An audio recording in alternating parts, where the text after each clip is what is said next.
How are you? I'm very well, thanks, Josephine. How are you?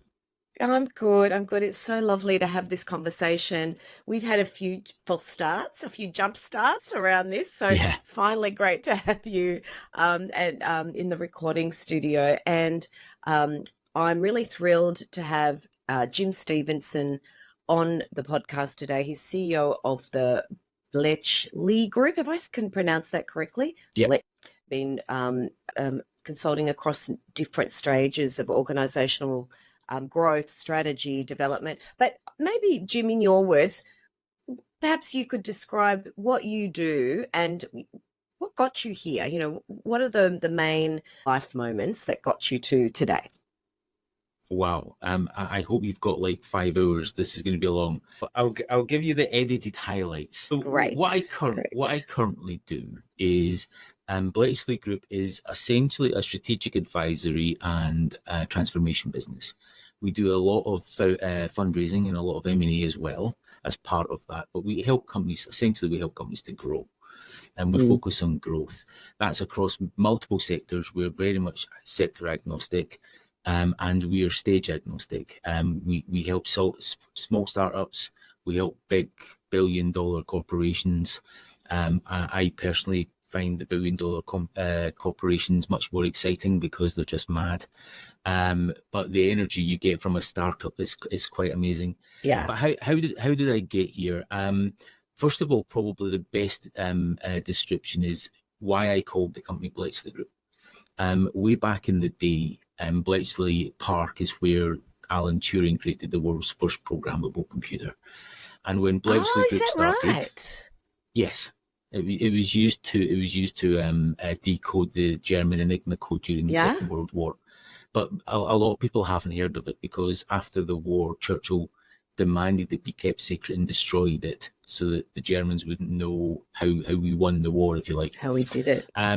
Yeah, exactly. So it's a fascinating story, but it was where Alan Turing created this, and especially in today's world of AI and the Turing test, which I think we've probably broken now, if I'm honest. I think we've over been the fireworks display, so I don't know. Yeah, exactly. You kind of think it would be a big moment. Everyone would go, "Oh, that's amazing!" But yeah, I think we've passed it, and everyone's just kind of gone, "Shh, don't say anything."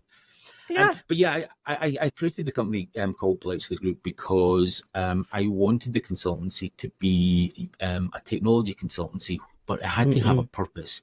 At the point, too much technology was being used just for stupid things. It's like, isn't this cool? And it's like, yeah, but what are you going to use it for? Well, I don't honestly know, but it's cool. And it's like, yeah, it's cool. But I created a technology consultancy for that reason, but we've evolved very much from there. So as I say, we're now very much a strategic advisory and transformation business, looking across your whole organization, including technology, but we look at organizations in the broadest way to understand where it is. And that can be anything from a go-to-market plan, a geographical expansion through A or through organic means. We look at pretty much everything. We're quite broad brush. Depending on what the problem is the client has, we'll come up with a solution that fixes it. And everything we do is very much bespoke. I dislike the whole cookie cutter type approach that lots of bigger consultancies have. Doesn't matter what your problem is, this is the solution. It's like, no, it doesn't quite work. It has to fit. And you do some capital and raising as well for organisations. Is that a new thing, or is it? Not really. The M&A piece we've been doing for 3 or 4 years, but the fundraising piece I noticed probably 9 or 10 years ago. It didn't matter how good the plan was. If the company didn't have the resources and the funds to expand, then the plan was pretty much secondary. So we got involved in doing the fundraising 9 or 10 years ago, and we've kept that going. And to be honest, it's quite a big part of the business now. Whether it's a startup, which is very difficult at the moment to do fundraising for, or I'm doing one at the moment, which is about 290 million. So a wide range of, again, depending on what the client needs. Yeah. I want to talk a little bit about fundraising. We'll come back to that because I'm really fascinated with that area. And I think that there's a few questions around not only how you do it, but how you do it successfully, I think. So that would be great. That's the trick, isn't it? It's not just doing it, it's doing it successfully. Exactly. And we may get to that because what we want to talk about today are the incredibly stupid things that organizations do. Jim, you have a million and one stories about the incredibly stupid things that organizations do. And this is why you're in business, right? Because, Yeah. and organizations, I mean, even in my consultancy work, they come to you when things have gone really badly, and you hope that they come to you before that. But often we do see some of the things that have gone wrong. When you're thinking about growth, and particularly doing that through acquisition, it could be in some other ways. What are the main pitfalls? It's either the barrier, they can't get over it, or it's something that maybe it's an unknown known. What do you find is one of the main things that organizational leaders just really find difficult? Sure. First of all, can I caveat this? First of all, I like you say, I made the decision years ago. No one is ever going to employ me because they're running their business is running so well. Yeah, Just come in, sit with your feet up in the desk. Everything will be great. We'll ask your advice once in a while. That's not the type yeah, of work I get involved in, much as I'd like it to be. I get involved when there's a challenge. I get involved when companies are ambitious. They want to grow. They want to resolve challenges they've got, and they're moving forward. The other thing I want to caveat in the answer is this doesn't, anything I say doesn't mean that the people I work with are stupid, they're incompetent, or anything else. It's one of those things that if you don't know the answer to something, the best thing you yeah, can do is ask someone that's been there and done it. My skill set is very much one of coming into organizations, identifying blockers and fixing them. Whereas if you're running a business day to day, your skill set is running that business day to day. So it's a different skill set I have to mm, most other people. And to be honest, you wouldn't want me coming into your business running it day to day. It's not something that I that's particularly right. enjoy doing, and it's not a skill set Yeah, I have. So I just wanted to yeah, caveat both of those things. But exactly. generally, what I find is that there's a number of blockers to companies growing and getting to the next level. And it can be silly things like not being able to manage a team. So if you're a Yeah. small company managing 20 or 30 people, that's fundamentally different to growing a business and getting to 50 or 60 or 100 or 150 to Mm, 5,000. The skill set changes, absolutely changes. The other thing is understanding your customer. I think far too many people kind of stay in the realm of our customer used to like this, and that's what we sell, right. and that's what we're going to keep selling. And it's like, yeah, but your Yeah. customer moved on. And even if your customer hasn't moved on, your competition has. So the world Yes. around you needs to constantly evolve, but there's lots of people who are still, we're successful. It's not broken. We're not going to fix it. And it's like, yeah, but the world has moved on round about you. So there's Yeah. lots of things like that that will get in people's way of how do you move forward with your business. Um, and yeah, they just need someone to show. I had an old boss at the Guardian newspaper, and her favourite saying was, "You need to show people what good looks like." And that's exactly it. It's not that you're incompetent or Mm, stupid. If you've not seen how it's meant to work, it's difficult to work that way. And it's just changing how people think, how people operate, the mindset, the culture. I mean, I think you and I spoke about this before as well. The number of times that you promote one of your staff, and it's a nice promotion, but you don't give them any training.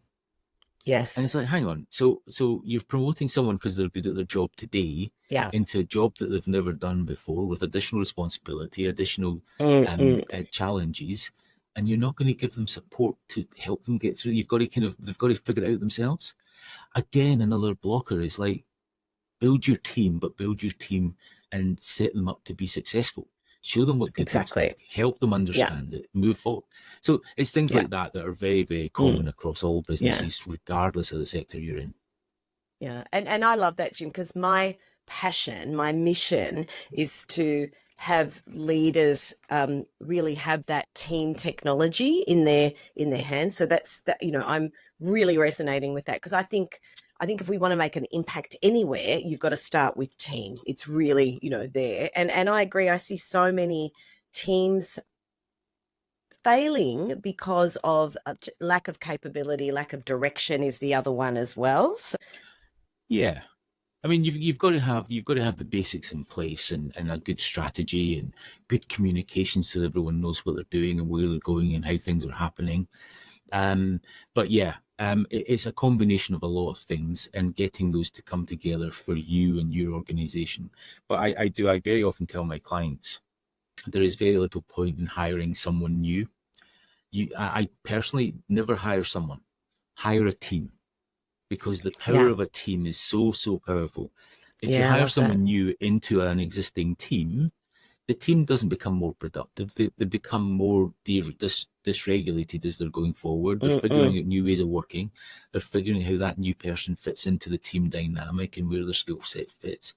Leave the team. If you've got a successful team, encourage it, support it, build it. But when you want to expand, add another team.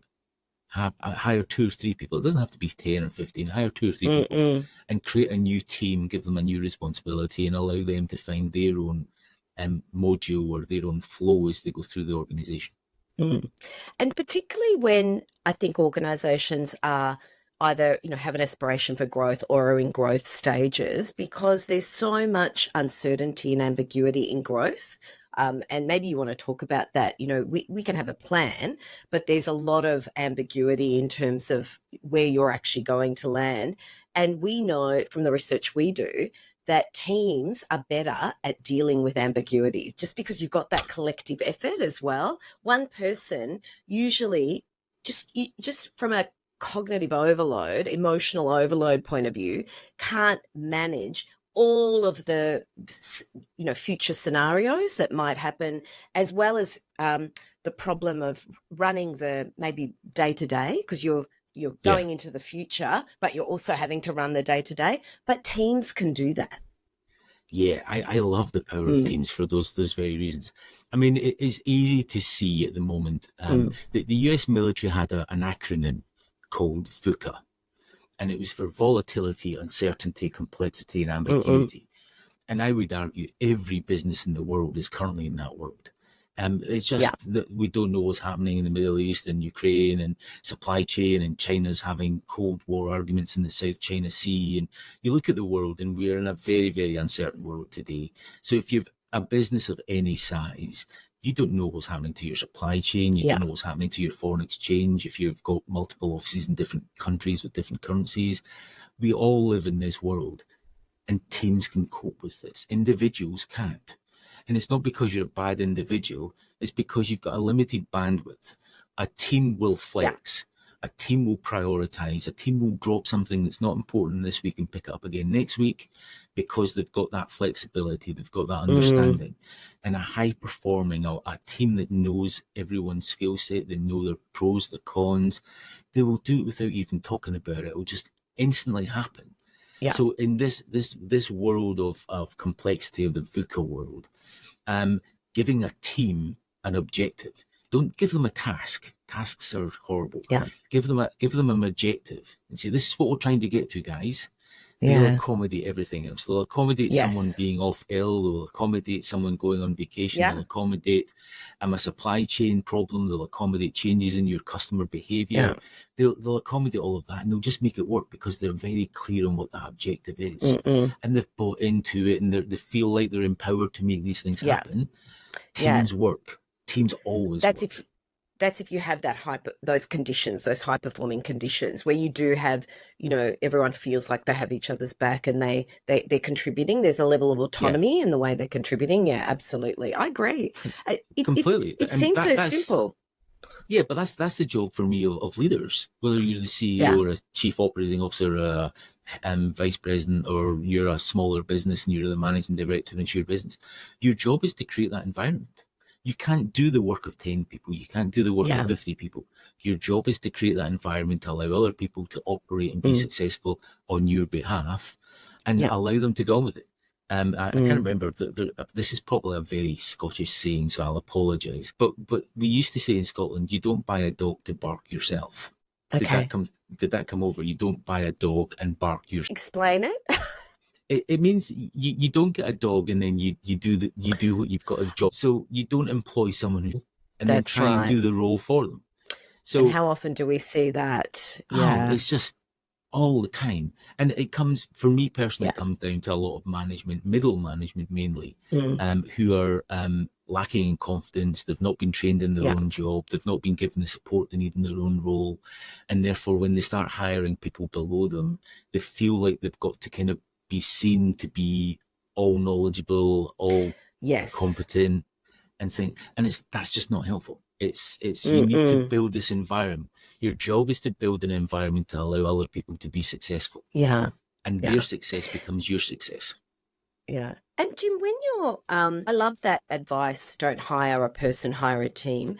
Do you have a way or a framework or some criteria that you share with your clients around that? You know, what does it mean to hire a team? Are you looking at the skill set you need? Are you looking at personality dispositions? Are you looking at, you know, those things combined? Are you looking at development opportunity, you know, kind of bringing juniors in and then what is that? What's the criteria? What's the secret sauce? What's the secret sauce? I don't know that I have a secret sauce other than a Okay. change of mindset. The number of Mm-mm. organizations I go into and they talk about creating teams or creating departments, and I hate that. Yeah. You should never create a team. Teams are human beings, they're people, they've got emotions, they've got skills, they've got wants, desires. People will want to get promoted, people will want to be the prima donna, people will want to just sit back and Mm. kind of, I've got my holiday coming up in 2 weeks' time, I really don't want to take on anything extra Yeah. pressure. Yeah. People are people, and you need to Yeah. respect that. So I never talk about creating teams, I always talk about shaping teams. And you Mm-mm. shape a team based on people's personalities. And Yeah. what you want is the right combination of personalities for the tasks that you're giving them. And I do think that there is a generality in there. I think you should be able to give a team a number of different shaped tasks, and they should be able to cope Mm-mm. with it. But you want people who are just very analytical minded. You want people who are visionary Yeah. minded. You want people who are just head down, get the work done, bash on and do things. And that shape of that team comes down to Yeah. every individual's ambition, what they Mm-mm-mm. want, what is motivating them, what's inspiring them, and what you need the team to do Yeah. for you on your behalf. So Yeah. shaping the And team for me is a change in that mindset. and you know, shaping would be easy if we didn't do, just as human beings, incredibly biased selection, because Hmm. as leaders we will select people who are like us, and that is Oh usually yeah. not the skill set and the dispositional diversity that you need.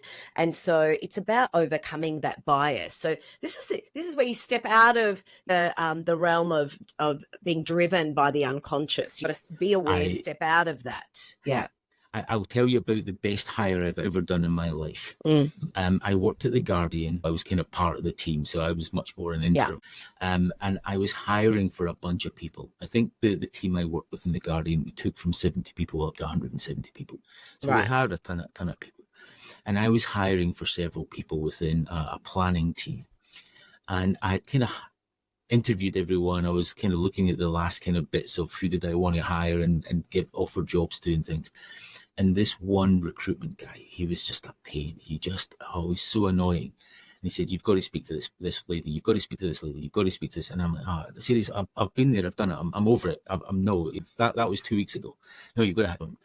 And I really begrudgingly. And do you know when you feel obliged to do something and you're just doing it to Yeah. go through the motions, and you're not inspired and things.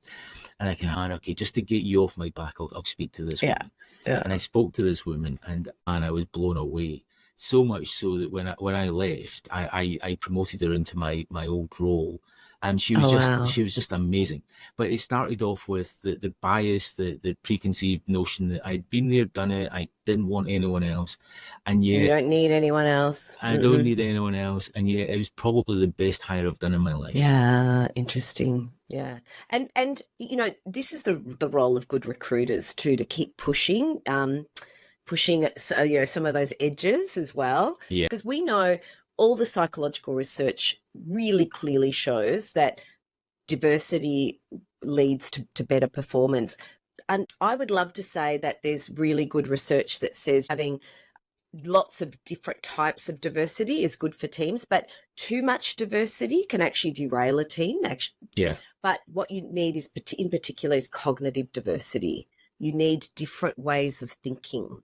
And Yeah. then, and we know that people with different life experiences come in with different ways of thinking, but that cognitive diversity is really important. I'm a huge believer in diversity. One, because it shapes teams, and you only get the shape by diversity. But two, I think it's really difficult, especially in this day and age, to have any kind of ESG kind of environment whereby you're not trying to reflect your customers' demand, your customers' wants, and without having a team that reflects the societies you work in. I actually wrote an article about that 3 or 4 months ago, and it's just so valuable. But The Guardian, where I hired this woman, it was led by a lady called Tanya Cordry, and genius. I mean, there are no words to describe her leadership style, her leadership ability, her capability. She was just phenomenal. She was a huge supporter of women. Rightly so, because most this is going back 15 years ago, and even then most organizations were very male dominated, and she was just like, no, that's just not. So she was a huge promoter of diversity, of supporting women. She'd been successful herself, and she passed the ladder back down to allow others to climb up with it. But I learned so much from her. Just, it was amazing. Amazing. Let's talk about customer a little bit, because we mentioned that earlier. What are some of the, perhaps some of the sunken costs you've seen because people don't get this right, because leaders don't get that customer empathy right? Or is it something else that maybe it's not empathy? I'm not sure it's empathy. I think it's, at least in my experience, it's more a desire to follow a process. And ultimately, it does come back to a lack of empathy, but I think it's not driven by that. I think it's driven by, this is the process, this is how we do it, this is what's working, and we keep following that process. And for me, then it becomes down to a lack of understanding of what is the customer trying to achieve. And I love the Clay Christensen's Jobs to be Done framework for that. But it's understanding what they're trying to achieve, and then it's understanding how your processes are either helping or blocking. So I always do customer journey mapping to help them understand. I always put data on it so that everything you do is data driven. And then you can actually start to learn, you can start to optimize, you can start to improve. But you're doing it from the experience your customers are having with you, so that you're constantly helping, driving forward. And it's one of these really commercial things that I hate saying, but if you get it right, your customers will give you more money. But equally, there is a value exchange. You are giving them something back in return, and you're making it easy for them to get what they need. So they're probably going to buy whatever it is. They're just going to choose to buy it from you because you understand them better. You've got a product that suits them better, and you've got an easy way for them to purchase it. So you're basically saying, though, that doesn't happen because there's a rigidity in the leadership around ways of working and process. We're not going to bend our process to suit customer. So obviously there's been a mindset around developing process from an inside out rather than an outside in perspective anyway, in the first place. Completely. And I think a lot of it is default. Organizations have default ways of working. And then when you want to change something, in most big corporates anyway, when you want to change something, you have to identify what it is you want to change. You have to go through a business analysis, understand what the ROI is, how much it's going to cost, and what we're going to get in return. Then gets presented up to the senior leadership team, who will think it's the right thing to do, and then we'll change it. And then suddenly you get, and then you're 6 months later, and your original thing you wanted to do is now no longer relevant because the customers have moved on anyway. So I think it's just people have default, and they assume that the default works. They assume the default works well. And it's fundamentally taking away from this innovation and this culture of innovation that says we need to constantly evolve. If we're not evolving, our customers are, and our competitors are. So this whole process of asking for permission to make a change to something, no, I get the fact you don't want to be fundamentally changing your accounting system or your ERP system. Those are big decisions. You want to focus on them. But when it gets to your customer, you want to be making changes daily. You want to be having this test and learn environment. Again, going back to The Guardian, we implemented an A/B testing framework, and we were testing maybe 10 or 15 things a day. Just so that we could constantly learn, we could constantly change. We never put anything on the website, changed anything at all without having some kind of validation that that's what the customer wanted. Yeah. And that was a test and learn. But that fundamentally took away from this. The way we do things is working, therefore you have to come and ask permission to change things. Yes. It was, guys, go away, come up with a harebrained scheme, see if it works. I did work for I worked for Marks and Spencers in the UK, and they put a test onto the website that said, did you want to pay with PayPal?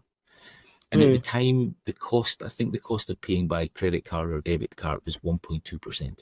PayPal was 4%. So PayPal was significantly more expensive. But they wanted to see whether customers wanted to pay with that. So we put a button on the website that said pay with PayPal, and we just counted the number of customers that pressed the button, and they got a very polite message saying, this feature's coming soon, thanks for your patience. So we managed to count what they were doing, and as it turns out, lots of people wanted it, but the 4% just made it uneconomic to do. But we understood that actually at least you know.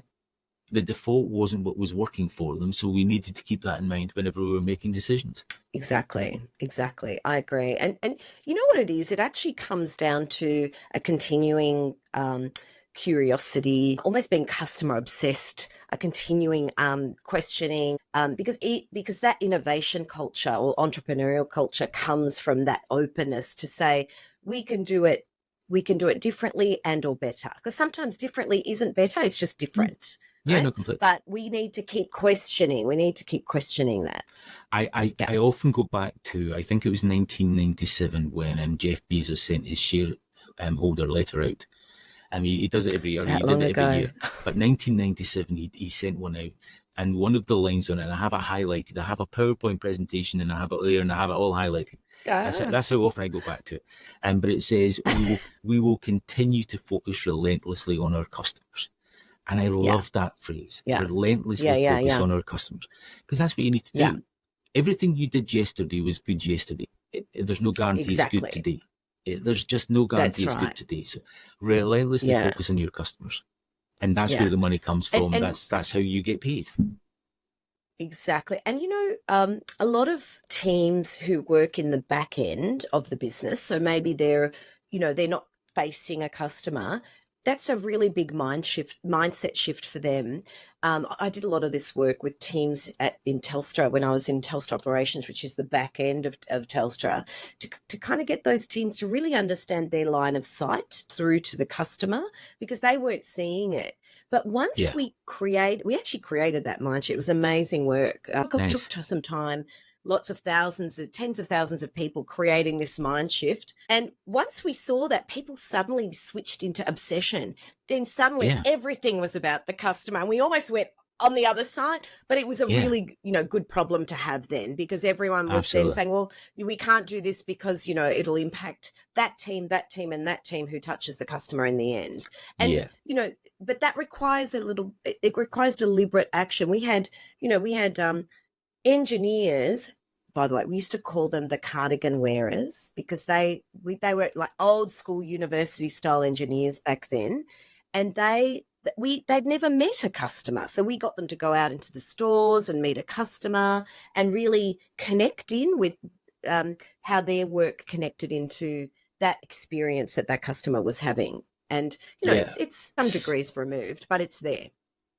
No, absolutely. I'm glad I took my cardigan off before we started recording then. There's two things in there though. One, I don't think all of your systems should be this innovative. I think if you've got a back-end accounting system, you don't want to be changing how you do your accountancy, how you do your reporting every month, every year. So you want a rock-solid system in there. I think Gartner created a model called the PACE modeling, which was systems of record, systems of business, and systems of innovation. And you want different processes for different levels of innovation for different systems. But the other one that I love is I love OKRs. And so many people implement OKRs badly.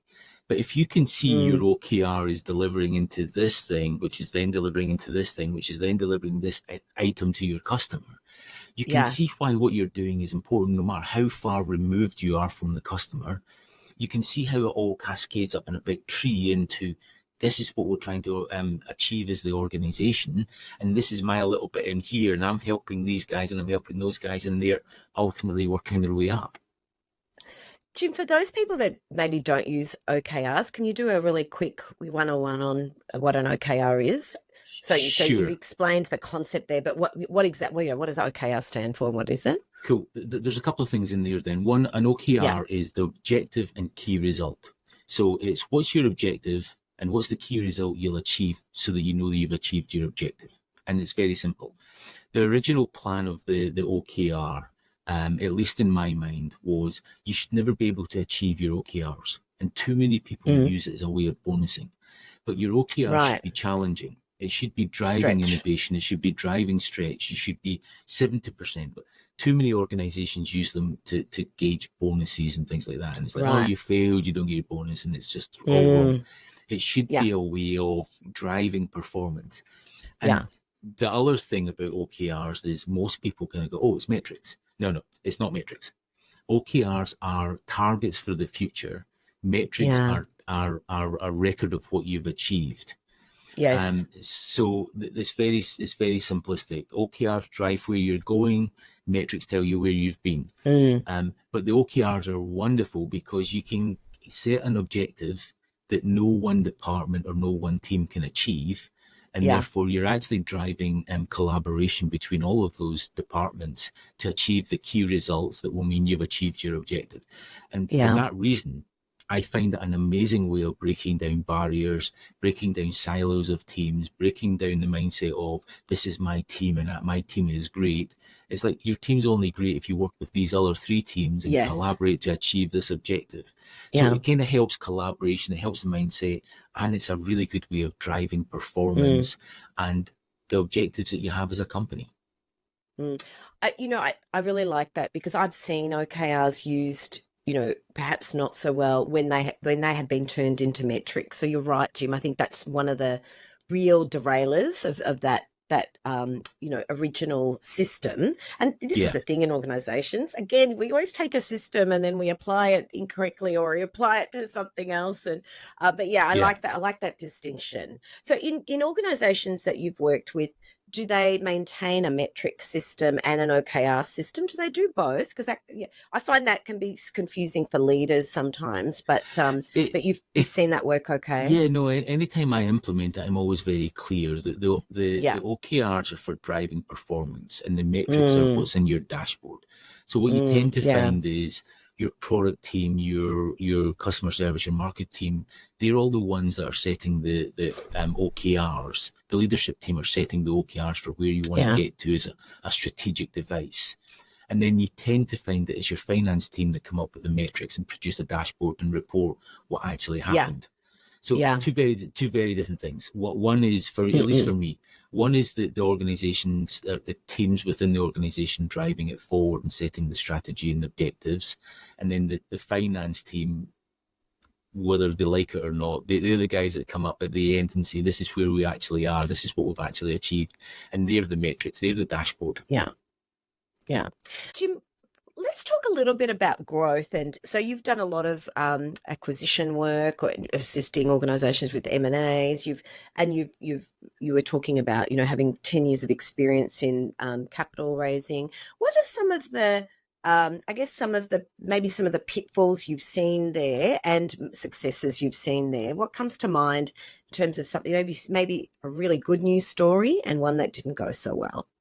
I've got lots that didn't go so well. No names. No names. I'll tell you some of the things that you need to look at, and if you do them well, it's a positive story. If you do them badly, it's a negative story. Okay. The fundraising part, I think one of the keys to fundraising, anyone can do fundraising. Pull together a pitch deck, email it out to the top 10,000 people you've ever met in your life and say, you give me money, and it's just terrible. It doesn't work. It's horrible. You just annoy everyone. It's not very good. I do what I call optimized fundraising. And the best example or the best way I've got of describing that is, and I don't know if this happens in Australia, it definitely happens in the US. If you're selling your house, the first thing you do is you move out all your furniture and you stage it.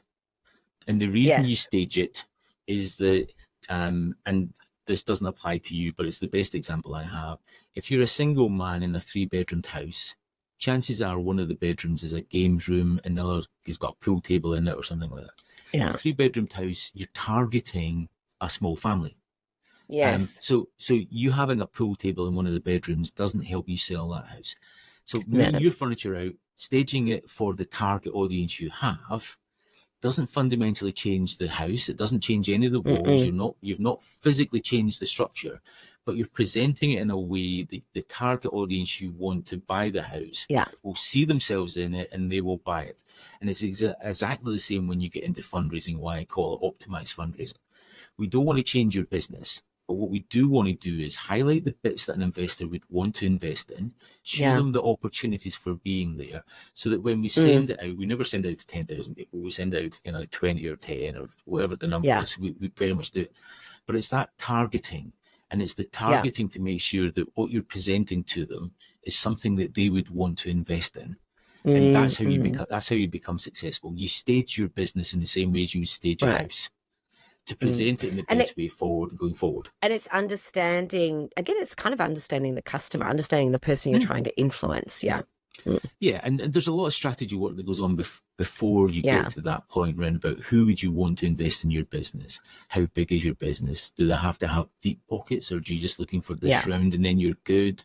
Do you need them to help you invest in the next 3 rounds? Do you want someone more strategic who knows the industry and can help you with sales and growing the business? Are you purely looking for an institutional person that will give you money and leave you to go on and run the business? So there's lots of things in there of the targeting. But it's like marketing. It's targeting your customer, and then it's presenting your business in the best way you possibly can that actually encourages them to say, I've been looking for this investment for 5 years. Thanks for coming along now. So, and the opposite, the nightmare story is, I mean, there's tens of thousands of businesses out there that go out for fundraising every year and they get nowhere. And it's not that they're bad businesses. It's just the fact that they're not presenting themselves in a way that investors can understand and investors can see the opportunity for them. Yeah. And I imagine it does help to have someone else who hasn't been part of that business coming in, and with that, they're more, they have a bird's eye view. They can really help a leader do that. Look, I'm an entrepreneur myself. I love entrepreneurs. They are the salt of the earth. They are the people that take the biggest risks. They fall the hardest. They're the ones working 24/7, but they are very singular about what they're doing. And so they do need help, don't they? They need help from people that can come in with an objective view. Completely. And very often what I find is my job isn't to actually help them do fundraising. It's to help them to understand that the business they're building isn't one that anyone is going to invest in. So we need to put an extension on the rear of your house. It is the fact that you've been focusing so much on having an 18-car garage that no one will ever buy. So let's change that and make it something else. So there is that realism that I need to bring. And I view it as my professional ethical responsibility to be honest. If you're building something that an investor's never going to work on, either you self-invest and you keep going because you believe in it, or change. You change, and that's fine. Either of those is fine. And the number of times I get it's like calling an entrepreneur's baby ugly, and it's like, oh, you can't do that, and you've got to. But what I always find is that in two months' time, they come back and say, okay, I'm not happy with it, but yes, let's how can we fix this? And that's great, because we can work together and we can help you get that fundraising. And I love working with people who are open-minded to the fact that you're really good at what you're doing. That's why you set up your business. I'm really good at helping you get fundraising. That's what I do. That's my business. I've been doing it for years. I can help you achieve it. So I'll bring my expertise. You bring your expertise. We'll compromise in the middle, and we'll get you to someplace that's good. Yeah. I can imagine you have some tough conversations when you're sort of trying to tell an entrepreneur their baby's ugly. I can imagine that doesn't, because there's a whole often enmeshment between who I am as a person and what I'm doing, what I'm doing in this business. You're basically, when you say that, there's feedback that's hard to hear. Completely. And I'm Scottish, so I can be very blunt at sometimes, but I do recognise that I'm calling someone's baby ugly. So I do try and soften the edges as much as you can. But sometimes founders just don't want to hear it, and that's fine. Do you know what? Yeah. It's not my job to Yeah. convince you of something. All I Yeah. can do is say, what you're presenting to me today, I can't get funding. I don't believe anyone else can Yeah. get funding unless you make these changes. So if you decide you want to make these changes, great, let's go away and get you funding. But it's a Yeah. challenge. Yeah. But then Yeah. going on to the whole M&A thing, that's a whole Yeah. different challenge. For two reasons. One is the strategic match. You're buying a company and you need to make sure that they fit into your organization strategically, the capabilities, how you take them to market, how they plug into your product offering. Are you going to keep them as a separate entity? Do you need to merge them in and things like that? So that can just be a whole nightmare in itself. So it's not just finding a company that you want to buy, it's finding the right company to fit into your organization. Yeah. And one of the challenges I often find is the company that's doing the buying doesn't have a clear strategy. So you don't actually know whether they fit in because there's no strategy for them to fit into.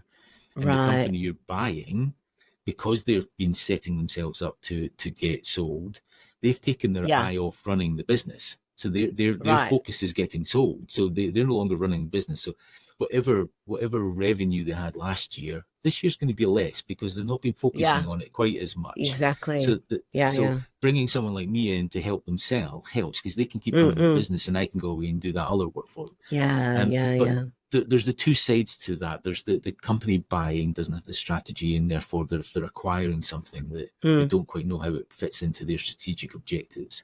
But then the other side is once they've bought, it's the cultural fit. And when you're talking about things that don't go so well, 99% of challenges within an M&A environment is the cultural fit. Exactly. You buy a company because the capability is great. You wanted to expand into Singapore, and this company's based out of Singapore, and it's a fantastic fit, and it's all there. And then you figure out that actually culturally you're very different. Yeah. Actually, I had one. I'm not sure if I'm allowed to tell you this.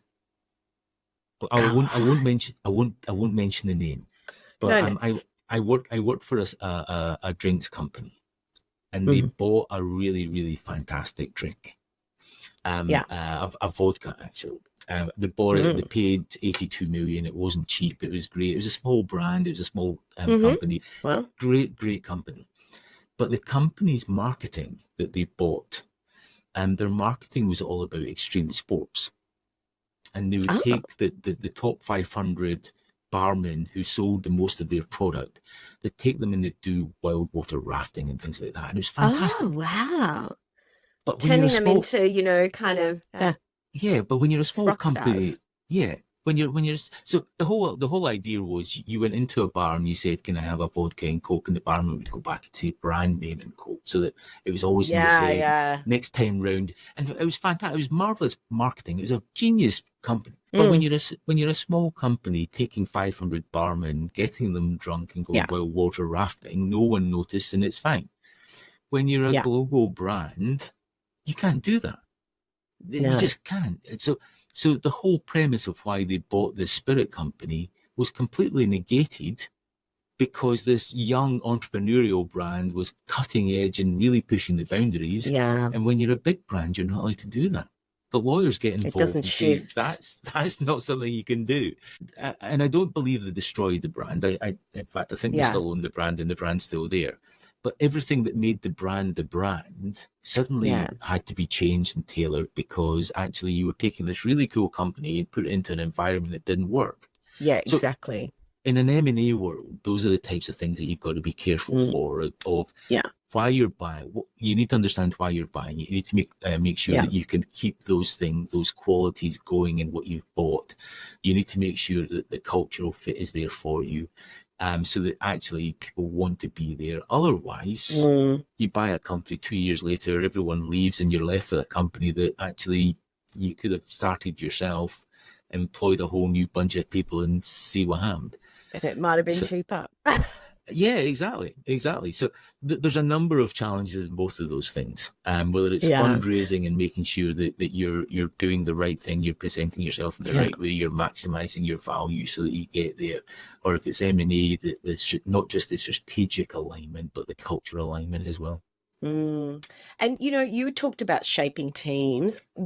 I think that I'm 100% on board with this shaping of culture as well. And when during those mergers, you can be actually shaping and co-creating it together. Yeah.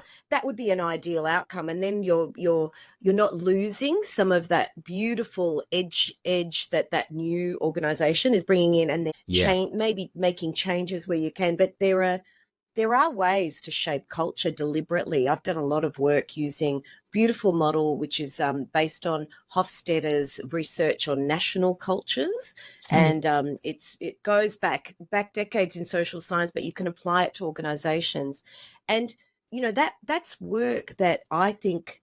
I don't see a lot of when it's during these the time of merger and acquisition. Yeah. I don't see it factored in to the bid or the project plan for that. And but when it is factored in, it makes an incredible difference. Because I see a lot of unleveraged potential Yeah. when you don't do that work. Yeah. Yeah. No, I completely agree. I'm working on a couple of clients at the moment whereby the client sold their business to a private equity firm. 2 or 3 years later, the private equity firm's not managed to do, or the acquisition's not managed to leverage it in any way, make anything of it. Yes. And they're now offering it back to the founder to say, would you buy it back from us, because we've not managed to do anything. Yeah. So those are just disaster stories. From the It's such a founder's point of view, waste. from the founder's point of Yeah. view, it's great because they get to buy their company back at a fraction of what they sold it for. But from Yeah. everyone else, it's a Yeah. bit of a nightmare. Yeah. But And can you imagine the disruption and turmoil that surrounded those years? Yeah. For what? Yeah. Yeah, exactly. But I do like your cultural point, because I think that's hugely valuable. And I agree with you. So few people actually factor it in. And I'm Yeah. always saying because culture is such a big thing in what I do, I'm always saying to clients, you have a culture. Everyone has a culture. It's whether you have the one, you accept the one you have, or you decide to define the one that you want. And so few exactly. companies have defined the one that they want. They just accept the Yeah. one they have. And it's not That's difficult to right. define a culture and actually to start working towards it. But so few people just don't. It's like, we don't have a culture. Our culture's the brand values that are on the wall that everyone walks past in the morning and ignores. No. And it's like, no, that's not your culture. That's just a part of what you want your culture to be. Yeah. But if you're not Because working your towards culture it, is your culture is the way you work and the way you think about business and the way you feel about business. So how open are you? How disciplined are you as an organization? What's the management style? What are the are you people focused or task focused? Like, there are dimensions. That's because we often think of culture as maybe it's how engaged people are, or employee engagement scores, but that's a symptom of culture. Cultural dimensions are those things, and when you know those things, you can map them, you can measure them, you can shape them, you can you can set targets for them. That works. I mean, for me, I find it amazing how many companies out there say that we're an open company, where my door's always open, we've got integrity, and then you this is a big one in PR that happened a few years ago. We've got integrity in our company, and we want to show that, and then they go away and work for some African regime that's kind of locking people up for no reason, or they're selling tobacco to underage kids, and they're trying to hide children labour, and it's like, no, if you're working for those types of clients, you have no integrity. Your culture is actually saying, we have no integrity, we do not care, we just want the money. And so for me, a big part of your culture and your integrity and things is, when do you say no? When do you say, we can make 10 million doing this, but no, that's not who we are? Yeah, we won't. That suddenly is a huge statement to the world about who you are as a company, what your culture says about you, and how you want to work.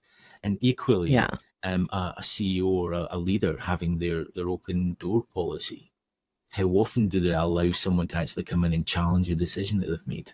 Exactly. And you've got and we know that the larger the organization gets, the less open it will be.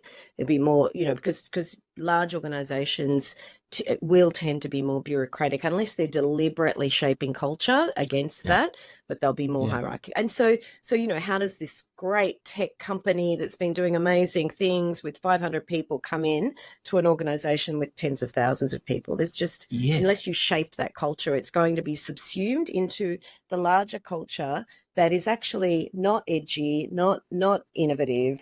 Yeah, no, absolutely. And you just kill everything that you bought and why you wanted to buy it, and you annoy everyone that's in the smaller company, and they're saying they start to leave. But culture is something that it has to be consciously done. It just doesn't, well, it does happen, whether you're conscious about it or not, but it very seldom is what you want it to be. So it has to be a line item there that says, what are we doing about our culture? Who's defining it? What do we want it to be? How are we going to make sure? How are we going to make sure that new people coming into the organisation are very aware? This is who we are. This is what we stand for. And you do get to go to the CEO's office and knock on his door and say, I don't understand why you made that announcement that you did earlier on. Can you help me? When I worked with The Guardian, I had this thing, because it was all open office space. I had this thing. And if people want to talk, they tend not to want to talk in an open office space. I had code words. And it was as simple as, Jim, do you want to go for a coffee? And that was the code word. Okay, so we'll go down to the coffee shop, we'll have a chat. And it was great. And I thought it was a wonderful way, and I still think it's a wonderful way of working. But once you get to your 9th or 10th coffee in the day, you're just buzzing. It's like, it's not good for your personal health. But it was a brilliant way of allowing anyone to ask anything, comment on anything, query anything, without kind of doing it in a kind of open environment. Just, Jim, do you want a coffee? Sure. I've had 8 today already. A 9th one's not going to hurt me anymore. But that's right. And there's no reason why every single organisation couldn't have those codifications, those ways of working. And it's the small things. It's really the small things. It's, I did some work with a financial organisation that was acquiring another organisation to build their a different arm of their business. And there was a lot of trepidation from the people that are involved in that change, and the company actually that they were acquiring, it's the opposite a bit. They were part of a larger bureaucracy, so they had a lot of people who had been tenured for a long time, stuck in their ways of working, perhaps. And this new company wanted to maintain their innovative culture and wanted to bring this organisation. And so what we did some culture shaping with executives from here and here, and we brought them together. And they developed a culture which wasn't a compromise; it was something new. And that's a really, that's a good news story. Absolutely, and, they were able to really build in ways of working around the culture that they wanted. And for example, they decided they needed to be a bit more disciplined than they had been before this acquisition, because of the new sort of regulatory context that they were in, but also it made business sense to be. And so what these people brought in was they know how to be disciplined because they had come from this kind of more rigid culture. So it goes the other way as well. So it's almost like you end up with more than the sum of the parts when you do it that way. And that organisation is now contracting. They're actually reducing their staff component, going through, voluntary redundancies and forced redundancies. But their culture is really strong. And it's not a good news story when that happens, when you have to have layoffs and things like that, but they are managing it so well, and the staff are still engaged in the whole process, even though they know that some of them will be forced to leave. So that is a testament to actually having created a really strong organisational culture. It's I always say it's not rocket science, it's people science. Completely. It's just people empathy almost is. I mean, I know you get way more involved in the science than I do. I'm much more instinctive and got many grey hairs. But your instincts are really spot on, Jim. But And the cultural thing, I do love the fact that you were talking there about the culture change going both ways, because it does, it creates a new entity. And how fantastic is that to say we're being bought by this bigger company, but the bigger company are changing their culture Exactly. and compromising so that we're actually having an impact before we even join them. We're now having an impact to actually blend the companies together. That's a good story. I love that. I do. I was involved for a short period with News Corp. And News Corp, anything that you Interesting organisation. Yeah, let's not go there. Anything above $400,000 had to go to Rupert Murdoch himself to approve, and you needed to give him 6 weeks to approve it. Oh my God! Can you imagine in that environment any organisation being innovative? No. The entirety of that organisation was so controlled by Rupert Murdoch. Would have been so stuck. There was no innovation. There could never be innovation because it was just so controlled. And so I think big organisations need to learn a huge amount from small organisations, and that's one of the big benefits of doing M&A. If you allow it to happen, it's combine the organisations, take the best of both. Sure, big organisations need to follow compliance and regulatory things, but small organisations do as well, if they're in that sector. So they've already figured out ways. They've figured out ways around it. Another one that always gets me when people say we can't do things because we're regulated. It's like, no. You can do anything you want when you're regulated. You genuinely can. You just can't sell it to the public. So how you choose to build a product isn't regulated. True. The product itself has to be regulated, but how you build it, that's entirely up to you. So as long as how you're building it isn't breaking any laws and you're not doing anything stupid, you build it the way you want to build it, and then you check that you're regulatory compliant all the way through. And as long as the end result complies with the regulation, there's nothing to stop you doing it the way that you want to do it. That's so true. Yeah, because you do get that, don't you? You get that mindset seeping in to areas that don't have to have that constraint. Yeah, it's very true. I've seen that happen a lot as well. It's a very easy excuse. I don't like the way you're doing it because it's a cultural change for me. It's how it's changing my mindset, and I don't like that. So you're not allowed to do it because we're regulated. And it's like, no. I can do anything I want as long as what I deliver to the customer complies with the regulation. Before I get to delivering it to the customer, I can do anything I want. I can operate any way I want. So let's be way more innovative. Let's be way more agile. Let's be way more inclusive and collaborative. And then what we get to the customer is way better. And it's also passes the regulation. So why not? Yeah, absolutely. Well, Jim, I'm mindful of time, and we could keep talking, I know. Yeah, absolutely. So I always love talking to you. Is there anything, any last comments, or maybe if there's a question I didn't ask you that you wanted to, or another story you wanted to share? Over to you to wrap us up. No, I don't think there's any questions. I think we've flogged the horse of culture. And we've continued to say it's culture. And I want to emphasize that even though we've spent the last hour or so talking about culture, we haven't emphasized culture enough. I've been asked to do digital transformations, organization transformations, agile transformation, you name it, I've been asked to do it. And every one of them comes down to being a cultural transformation. You can tell instantly the ones that are going to be successful, because they understand the culture is important. They want to work on the culture. They want to understand the culture. And without the culture, it's just irrelevant. You can have the best plan in the world. I said this earlier on today, actually. I think it was the old editor of the Harvard. Oh, no, it was Peter Drucker, actually. Said, culture eats strategy for breakfast. Yes, And it is just so true. I can give you the best strategy in the world. If you've got a mediocre or bad culture, it doesn't matter. I can give you a mediocre strategy, and if you've got a mediocre culture or a good culture, you will fly. You'll take the bare bones of the strategy and you'll make it work for you, because that's what culture does.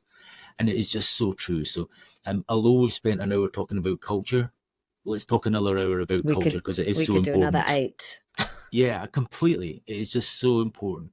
how you encourage your It is, teams, isn't how you create that it? Yeah, environment, it gets them excited and works with them, how you train that's people and right. grow them from being the intern up to being the CEO. All of those Yeah, things are all what that. makes your company what it is, and it's what's going to make you lots of money because you're going to focus on your customer, you're going to get your internal culture working well, and customers are going to love you for it, and they're going to keep coming back, and you're going to sit back in your corner office one day and go, wow, this job's easy now, I've figured it out, and it's going to be Yeah, well, great. that's the Yeah, thing. That's yeah, the thing. It does feel easy once you figure it out. That's right. That's absolutely. right. Yeah, Yeah, yeah. absolutely. All right. Well, thank you so much, Jim. It's been an absolute pleasure to speak to you this morning, and but it's afternoon for you. Yeah, And yeah, maybe we'll come back and we'll talk about some of those other things because they are absolutely passion topics for me. And I really love your passion for this too. I think that I can tell you're so excited when you see this, when you see that acceleration and growth. I yeah, can visualize what you're visualizing too. So I love that. absolutely. No, It's thank you, fabulous. I can Josephine. It's tell you been, love what you do. yeah, I absolutely do. And thanks for chatting with me for an hour and allowing me to tell you all my nonsense stories. I hope there's been a little nugget in there that's been interesting for the audience. I think there's a few. Yeah, Awesome. no problem about that. All right. Thanks, Jim. Thanks, Bye. Josephine.